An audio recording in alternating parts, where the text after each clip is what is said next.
Assalamualaikum warahmatullahi wabarakatuh. Perkenalkan, nama saya Muhammad Alvin Rizky Auladi. Saya dari kelas non-reguler dengan nomor NPM 2023-003005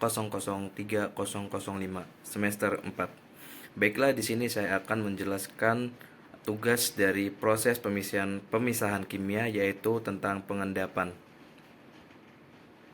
Untuk yang pertama yaitu pengertian pengendapan. Presitipasi atau dikenal sebagai reaksi pengendapan adalah proses pembentukan padatan dalam larutan atau dalam padatan lain selama reaksi kimia. Selain itu, pengendapan juga dapat terjadi karena adanya difusi dalam padatan tersebut. Proses ini terjadi ketika reaksi kimia terjadi dalam larutan cair dan menyebabkan pembentukan padatan yang disebut sebagai endapan. Tujuan dan prinsip dasar pengendapan. Tujuan dari pengendapan itu sendiri ialah untuk memisahkan partikel-partikel padat agar dapat diambil dalam bentuk endapan, memungkinkan pemurnian atau pemisahan lebih lanjut. Prinsip dasarnya ialah partikel padat yang memiliki massa jenis lebih tinggi cenderung akan menurun ke dasar wadah atau tangki karena gaya gravitasi bekerja pada mereka. Untuk faktor-faktornya yaitu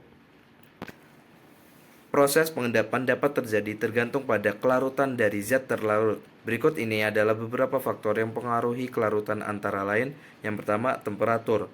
Kelarutan bertambah dengan naiknya suhu, jadi dengan meningkatnya suhu, maka pembentukan endapan akan berkurang disebabkan banyak endapan yang berada pada larutannya. Yang kedua, pengaruh tingkat keasaman atau pH. Kelarutan endapan garam yang mengandung anion dari asam lemah dipengaruhi oleh pH larutan. Hal ini disebabkan karena penggabungan proton dengan anion endapannya tersebut. Untuk faktor-faktor selanjutnya itu sifat pelarut.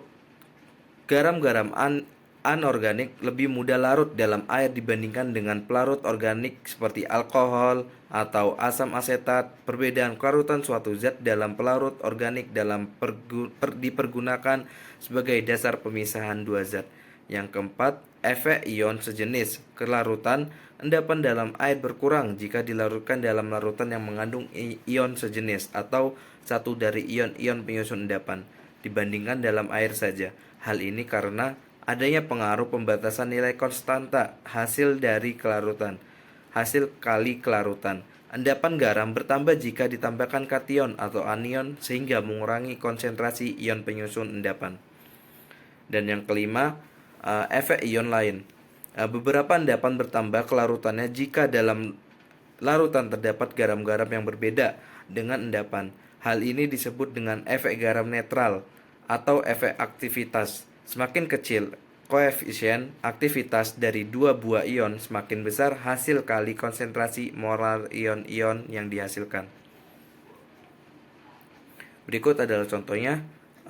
Yang pertama ada Pb dalam kurung NO3 2 atau dalam kurung IQ plus 2 KI IQ menjadi PbL2S ditambah 2 KNO3 dalam kurung IQ. Pada reaksi tersebut menghasilkan endapan PbL2 yang berwarna kuning dan melibatkan 4 komponen ion Pb2+, I-, K+, dan NO3-.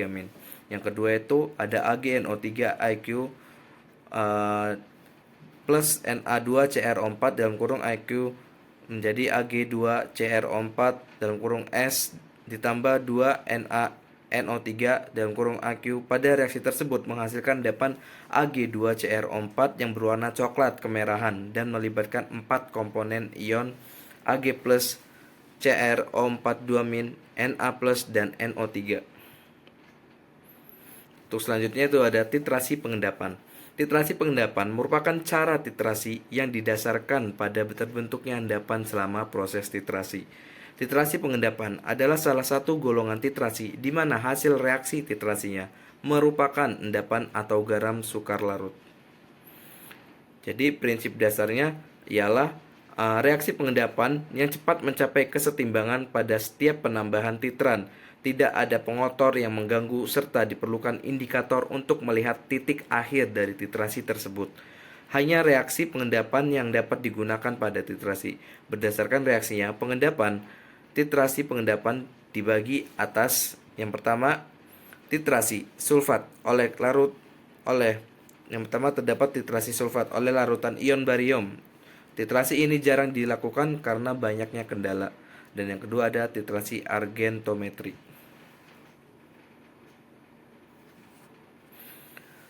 Untuk titrasi argentometri merupakan metode umum untuk menetapkan kadar halogenida dan senyawa-senyawa lain yang membentuk endapan dengan perak nitrat atau AgNO3 pada suasana tertentu.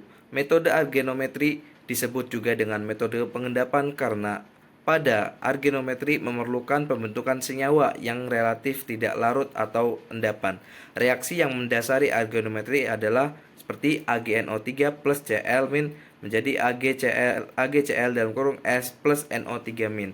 Berdasarkan cara penentuan titik akhir titrasi, argenometri dibagi dalam 3 golongan, yaitu ada metode Vajans, metode Mohr, dan metode Volhard.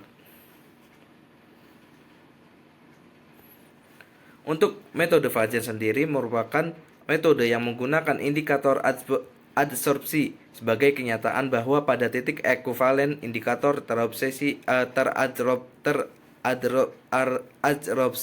oleh endapan. Pada metode ini digunakan indikator adsorpsi yang mana pada titik ekivalen indikator teradsorpsi oleh endapan. Indikator ini memberikan perubahan warna pada larutan, tetapi pada permukaan endapannya saja. Untuk metode Mohr merupakan yang digunakan untuk menentukan garam-garam halida secara langsung. Selain itu juga dalam menentukan kadar klorida dan bromida dalam suatu suasana netral. Misalnya pada sampel air sungai, air laut, air limbah, dan sebagainya. Metode ini dikenal juga sebagai metode pembentukan endapan berwarna. Larutan baku atau titran yang digunakan adalah AgNO3 dalam kurung perak nitrat, dan indikator yang digunakan adalah larutan kalium kromat. Untuk selanjutnya itu ada metode Volhard. Metode ini yaitu metode yang digunakan untuk menetapkan kadar klorida, bromida, dan iodida dalam suasana asam. Metode ini didasarkan pada endapan perak tiosianat dalam larutan asam nitrat dengan menggunakan ion besi 3. Untuk meneliti ion tiosianat berlebih, metode ini dapat dipergunakan untuk cara titrasi langsung dari larutan tiosianat standar atau untuk titrasi tak langsung dari ion klorida.